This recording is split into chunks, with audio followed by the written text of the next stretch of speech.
더불어한국당입니다. 더불어민주당과 자유한국당이 466조 원 규모의 내년도 예산안에 합의를 했습니다. 오늘 본회의에서 처리키로 했는데요. 나머지 야3당이 더불어한국당이라며 이 예산안 처리에 강력하게 반발을 하고 있죠.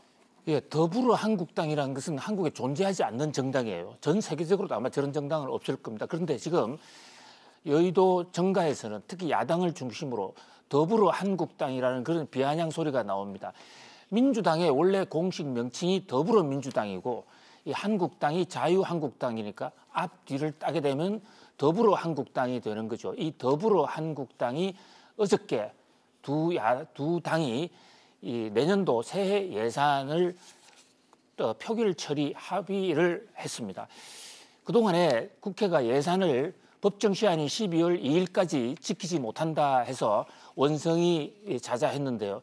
결국은 야3당을 배제한 채 두 거대 여당과 야당만의 합의로 일방 통과가 되는 그런 모양새입니다. 물론 여기에는 이 예산안과 관련이 없는 이른바 선거법 개정안, 그 연동형 비례제를 들어달라는 야3당의 요구가 예산안과 연계가 되었기 때문에 평화민주당, 바미당, 정의당 측에서 이것을 들어준 다음에 예산안을 통과시켰다고 그러니까 어쩔 수 없는 거이기도 했습니다만 어쨌든 5개 정당 중에서 두 당만의 합의로 통과된다는 것이 우선 좀 앞으로 전국에 평파를 가져올 수 있다는 점에서 좀 그 변수가 되고 있고요.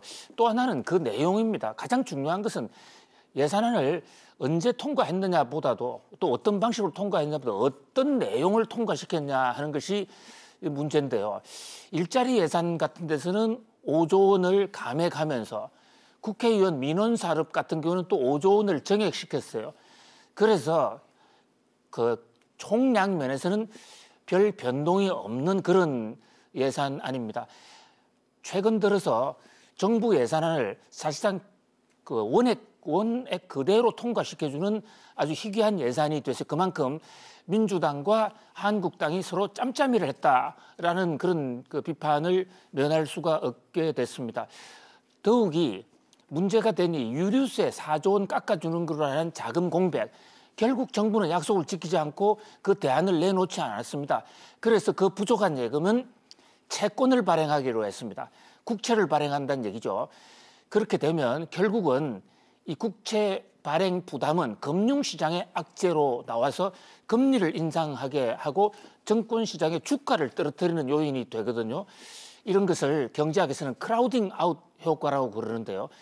유류세 몇 푼 깎아준다고 선심은 크게 써놓고 결국은 금융시장의 부담을 지우는 이 정부의 행패와 이를 그대로 묵과하는 민주당과 한국당의 이 짬짬이 예산 편성 과정이 두고두고 문제가 될 것 같습니다. 아무튼 야3당은 어제부터 단식에 들어갔어요. 손학규 바미당 대표와 이정미 정의당 대표가 이번 중에 선거법을 개정 안 해주면 죽음을 불사하겠다.